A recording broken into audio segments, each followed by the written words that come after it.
Hello everyone, this is Savita Chauhan. Welcome to social science classes. इस video में student हम discuss करेंगे history chapter 2 class 10th nationalism in India.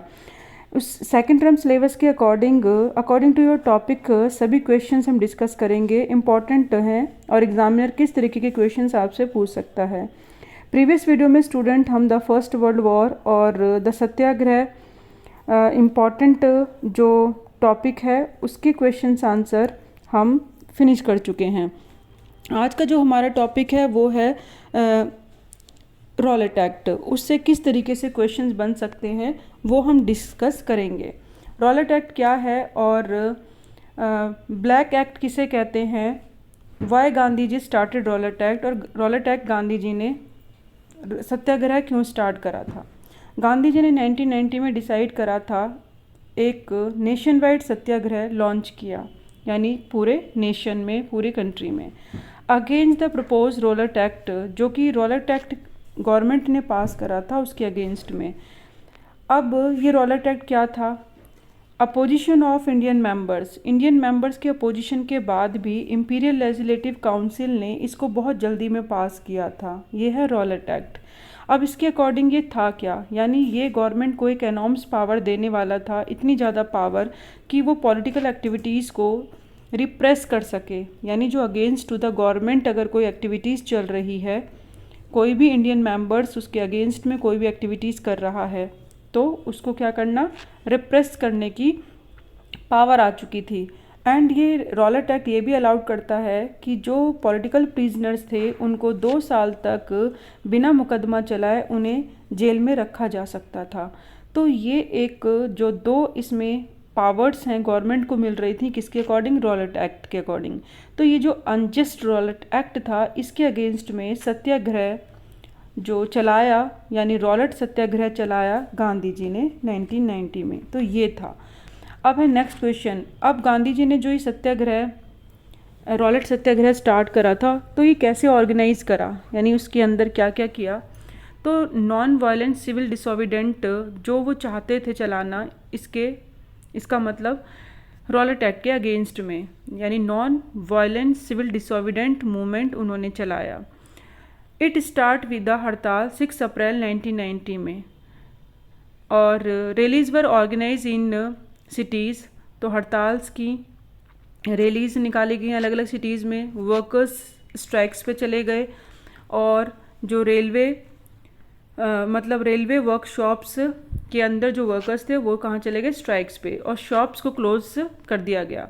तो ये जो नॉन वायलेंट सिविल डिसोबीडेंट मूवमेंट है ये अलग है, लेकिन जो वो अनजस्ट लॉ के अगेंस्ट ही गवर्नमेंट ने चलाया था, गांधी जी ने चलाया था। और जो आगे अभी हम सिविल डिसोबीडेंट मूवमेंट पढ़ेंगे वो अलग है, यानी मेन तो यहीं से सिविल डिसोबीडेंट मूवमेंट स्टार्ट हो गया था, बट अभी जो मेन हम सिविल डिसोबीडेंट मूवमेंट पढ़ेंगे वो थोड़ा सा अलग है।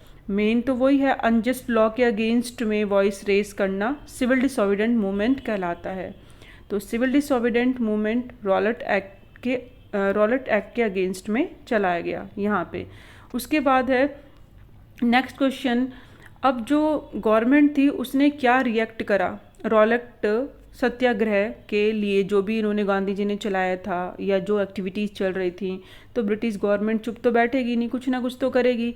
अब जो ये इतना पॉपुलर हो रहा था सत्याग्रह, अपसर्च यानी जो इंक्रीज़ हो रहा था, तो ब्रिटिश गवर्नमेंट को ये भी डर था, वो बिल्कुल इस चीज़ को लेके स्क्रेड हो रहे थे कि जो लाइन्स है कम्युनिकेशन की, रेलवे हो गई या टेलीग्राफ हो गया, वो डिस्टर्प्टेड हो सकता है। उनको ये थोड़ा सा आशंका लग रही थी।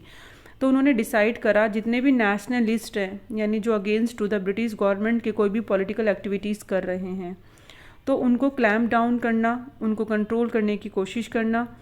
इसीलिए उन्होंने लोकल लीडर्स को अमृतसर में पकड़ना स्टार्ट कर दिया, और महात्मा गांधी को बर्ड कर दिया जेल में, मतलब दिल्ली में आने से एंट्री उनकी बैरिड कर दी, बंद कर दी। और 10 अप्रैल को अमृतसर में पुलिस ने, जो वहाँ पे पीसफुली प्रोसेशन कर रहे थे, शांति से प्रदर्शन कर रहे थे, तो उन पे फायरिंग कर दी। अब बदले में जनता को जो ये उकसाया था उन्होंने, तो जनता ने भी क्या करा, अटैक करना शुरू कर दिया बैंक्स में, पोस्ट ऑफिस पे, रेलवे स्टेशन पे। अब इतना ज़्यादा जो ये चल रहा था तो मार्शल लॉ लग गया और जनरल डायर ने कमांड संभाल ली इस सिचुएशन को कंट्रोल करने के लिए।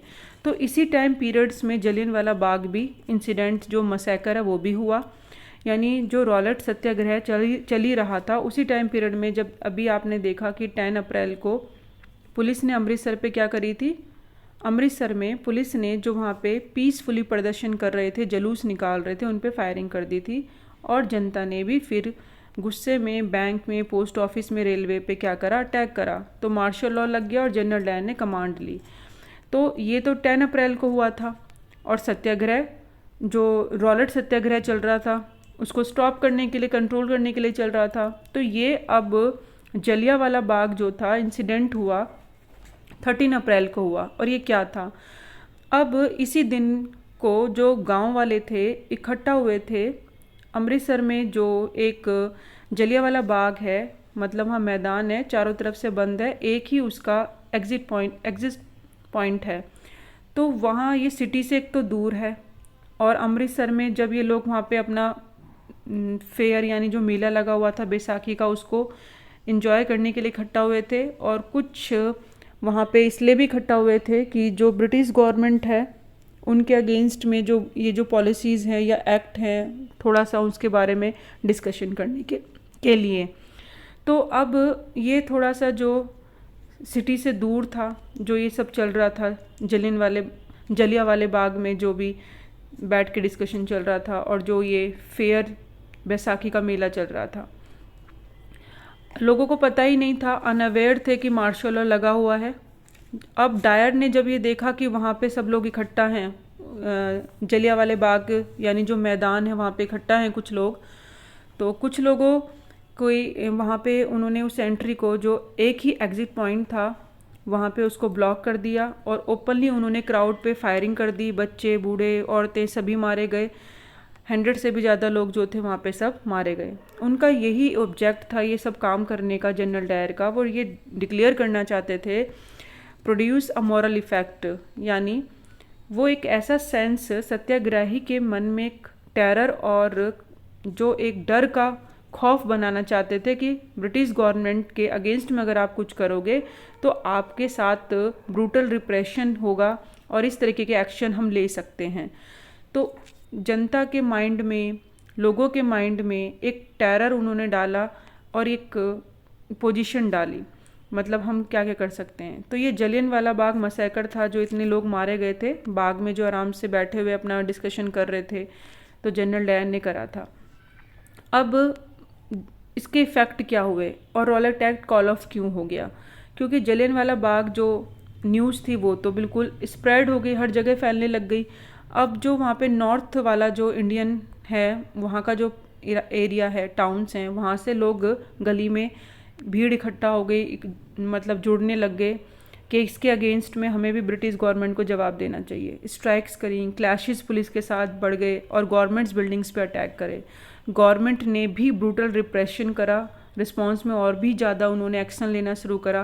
ह्यूमिलिएट एंड टेररिटाइज पीपल, लोगों को बहुत ज़्यादा क्या करा, डराया, उनके मतलब आतंक मचाने की पूरी कोशिश करी, और कह सकते हैं उनको अपमानित भी किया। और सत्याग्राहीज वर forced to rub their nose ground on the ground, नाक रगड़ने के लिए उन्हें मजबूर कर दिया ग्राउंड में, और उनको रेंग के चलने के लिए बोला कि स्ट्रीट में रेंग कर चलो। और जितने भी साहिब्स हैं उनको, यानी जो ऊंचे ऊंचे हमारे जो उनके पुलिस के जो वो थे, पोजीशन पे थे, उनको क्या करना है, सलूट करना है आपको।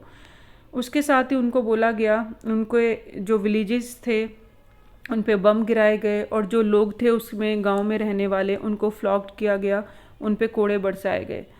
अब ये इतना ज़्यादा वायलेंस हो रहा था, जो ये क्लैशेस बढ़ गए थे पुलिस के साथ, और जो पुलिस भी ब्रूटल रिप्रेशन के साथ एक्शन ले रही थी, तो महात्मा गांधी ने इस मूवमेंट को कॉल ऑफ कर लिया। तो ये था जलियांवाला बाग, जो कि एक रॉलेट सत्याग्रह से ही स्टार्ट होता है, ब्रिटिश गवर्नमेंट की वजह से। जलियांवाला बाग भी ये जो अमृतसर में हुआ था 13 अप्रैल को जनरल डायर ने किया था।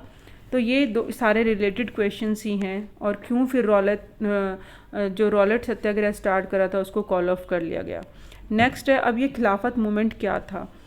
तो फर्स्ट वर्ल्ड वॉर जब एंड हुई थी तो ओटोमन टर्की जो है वो हार गए थे।